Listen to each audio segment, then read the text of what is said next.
Alrighty, guys, this is take two of this because my iPad crashed halfway through and I forgot to re-screen share in the middle of it. So sorry about that. But anyways, we're gonna go take two of epoxide synthesis and ring opening. So what is an epoxide? An epoxide is a type of ether, right? That looks like kind of like this, right? In comparison to the more traditional ethers that you've probably seen, where it's something along the lines of like a CH3 in between a CH3 here, right? The only difference, right, is that this guy, right, is a strained three-member ring.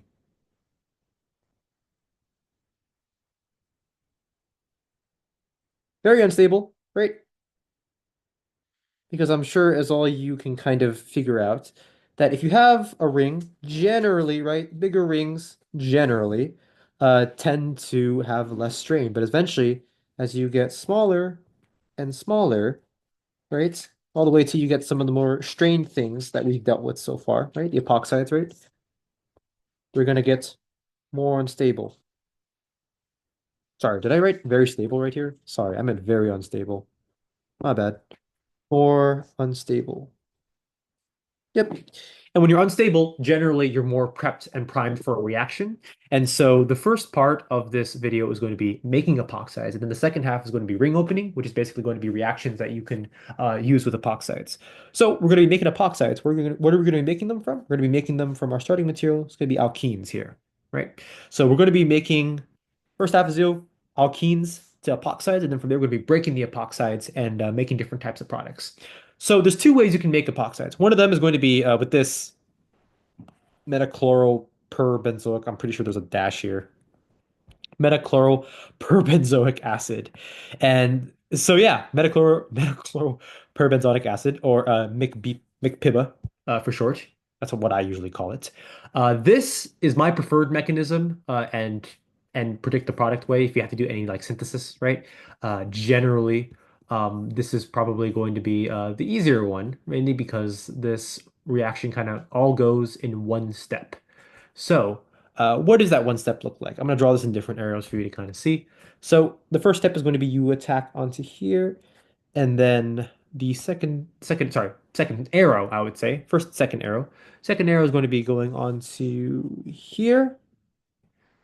Third arrow is going to be going on to here. And then the fourth and final arrow, what did I make this? We'll make this white. It's going to be going on to here, right? So yeah, that's basically how this goes. And then from here, you're going to have this as your gonna have this as your product, right? R3, R4. Oh, and just for you to know, right? R1, R2, R3, R4. All that means is that it's like different types of R groups, right? So this R group can just represent it can represent this, it can represent this, it can represent this, and it can represent this, as long as the R groups are all different, right? It's basically a very, very lazy way to denote that this is a different group from another. Oops. And so R1 right here, R2, and then you form your epoxide. And this right over here is basically this. Okay, right. Mc, McPiba, my favorite. Here's your epoxide.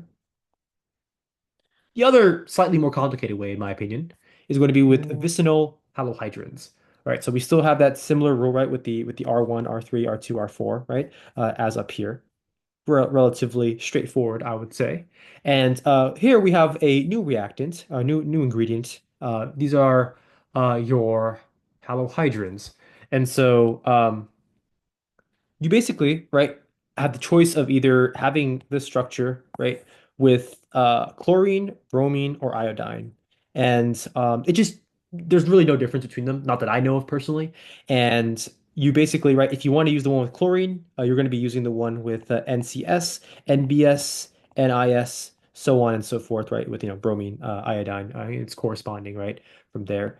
And so I'm just going to choose a random one. Doesn't really matter which one it is. Let's go with bromine. Big fan of bromine. A bromine stan, then one might say. Alrighty, cool. So let's quickly redraw this down here. And you have to be careful with this reaction because it has some stereospecificity to it. So you have to be very careful about the stereochemistry. Okay, right. And so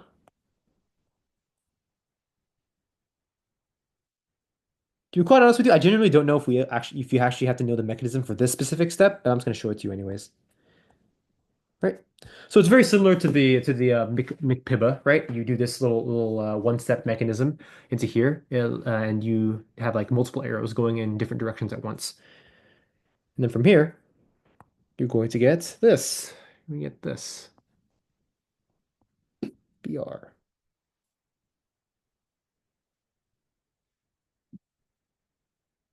BR here. And you are going to have this R3, R4, R1, R2, Romeo 2. Nice. Okay, right. And so your BR is going to be right here. I'm going to quickly just draw this, highlight this for you. This is the same BR as the one right here, right? And then from here, there's second step, the second phase of this part of the reaction will be you adding H2O. This is the same H2O as the one from up here. And this guy is going to move in and attack. It's going to pop back off right here, right? Now, if you're confused on what's happening here, right? It's basically an SN2, right? But instead of fully leaving, instead that BR will swing open like a door hinge. And then you'll get this.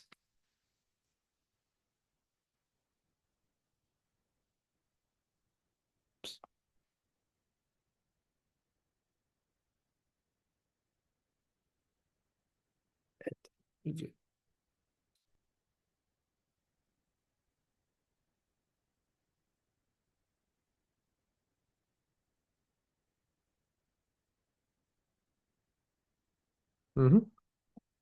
You get this.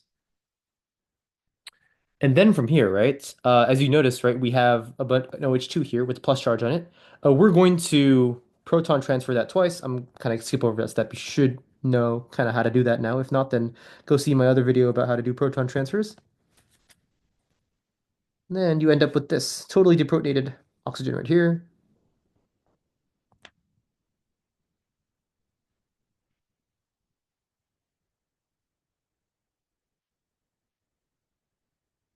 And then this guy's going to come over here, tack onto here. And then this is going to finally kind of open up right there. And then voila, you have your epoxide. You have your epoxide.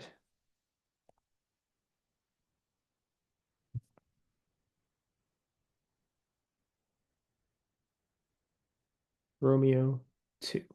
Nice. Okay. Yeah, just make sure to be careful about this because it's stereo specific. And now I'm going to triple check all my work here to make sure that, so stand by real quick, make sure that, all right, cool, everything is consistent. Yeah, I was a king of screwing up stereochemistry when it came to reactions. So yeah, those are the two ways that you can make epoxides. From here, we're going to go on into the second part of this, right? So once you make the ring, right, it's super unstable. Now you can do reactions with it. Right. So if you have an asymmetric ring, right, then you basically don't really have to care, right, which side you attack on, right, because it's symmetric. But if it's asymmetric, right, this is where the real money of the epoxide reactions are, where you're going to be tested and your knowledge is going to be really, really needed. So the way that we're going to attack, right, is that we're going to kind of take our nucleophile, right, and we're going to attack on either side of the epoxide. It could be either side, right? If it's symmetric, it doesn't really matter as demonstrated here, right? Because well, this is kind of just the same thing, just flip it over, right? Um, well, on asymmetric sides, right? For example, there's two CH3s here, only one CH3 on the other side. So there's two conditions you have to know, right? In acidic conditions and in basic conditions. So let me just quickly just kind of move and draw this here. Oh my God, that is not a straight line. Sorry about that. It's not a straight line here, right? I have catalyzed H2SO4, and then I believe, so I triple check what's being used here. CH3. OH, right? This is acidic conditions because basically every single time you have an acid, just assume acidic conditions. And so the first step, right, of in acidic conditions that you're going to do a quick proton transfer.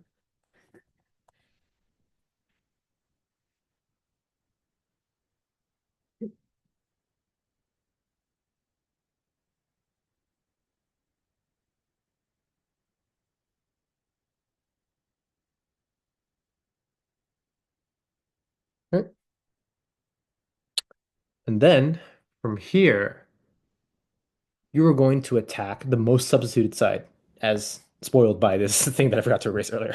But yeah, they're going to attack the most substituted side. So, in a contest between attacking this side or this side, which side is more substituted? Pause the video and try to figure that out. Hopefully, you said it was this side, right? Because there's two CH3s there and two substituents. That means it's more substituted. So, what's going to happen is that you're going to quickly do a backside attack from that CH3OH here.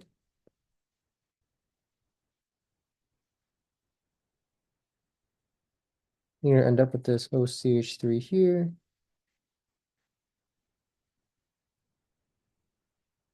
You put an OH up there. And then you're gonna do a quick proton transfer. Doesn't really matter what base you use. You just, I believe, assume water. It's gonna take that H off. And then boom, you got that. All right, cool. So this is going to be in acidic conditions. And then from here, trying to make sure I haven't missed anything. Cool. All right. And from here, we can also go to basic conditions. So in basic conditions, right, you are going to do the exact opposite. You're going to attack the least substituted side. So let me go ahead and change colors for this.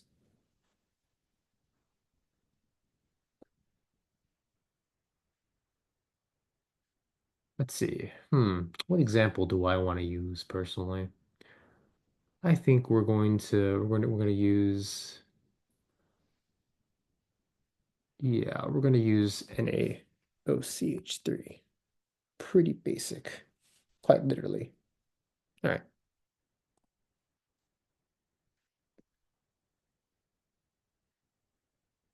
So in this case, right, there's not really a lot of fanfare here, I would say. You just kind of take your thing, take a little nucleophile, right? And you go and you attack on the least substituted side. And this pops off this way. Yep. And so you'll end up getting something along the lines of this.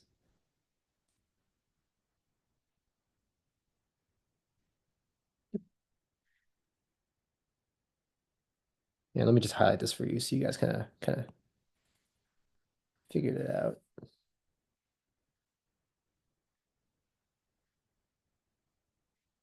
That's a really wonky. Oh my Lord. Okay. I apologize. My iPad crashed again. But this time I'm gonna remember to re-screen share it so I'm not accidentally like confusing you with just audio. I'm gonna go ahead and screen share this again. I could edit these out, but I'm super lazy, so we're just gonna excuse me right there. Okay, right. So we're gonna make sure. I'm gonna hope and I'm gonna pray that we don't accidentally get crashed again. That'd be really, really annoying. Right. That is this color right here. Yep. And then from here, I really want to finish this really quickly so it doesn't like crash again. But yeah, you'll do a quick proton transfer. Doesn't really matter which one you use. And then from here, right, boom. This is your product. You attacked onto the least substituted side and you end up with a product like this, like so. Alrighty. Let's see. Is there anything else that we need to know? Any fun little trivia that we got to know? Ah, yes. I don't know. This is kind of on its own right here. But yes. So, there's a structure that you should probably know of, right? Or a series of structures called crown ethers. Crown ethers. Yeah. And essentially, right, they're like these little, oh God, watch me draw. This is gonna be such a rough drawing.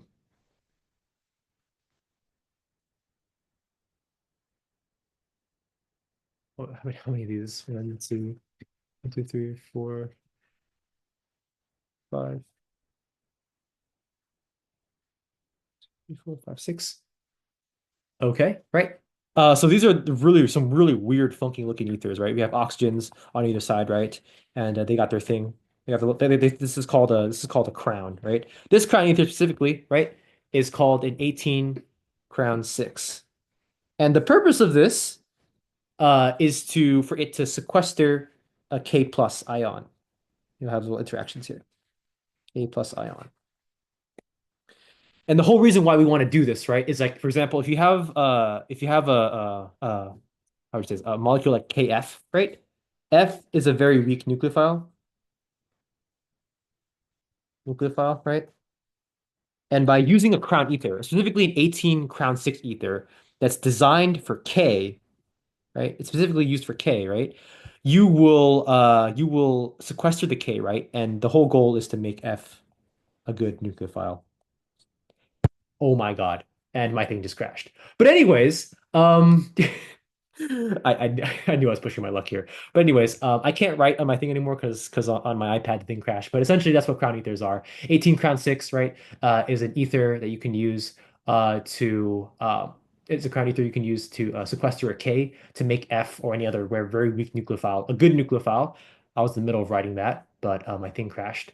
And if you want to have, if you want to sequester different types of cations, right? Like sodium, for example, you're gonna have to use a different type of crown ether that I can't remember off the top of my head right now. But anyways, this was take two of hopefully the final take of ring nonsense, epoxide making and ring breaking. So hopefully you guys understood a little bit more, and good luck on your studying.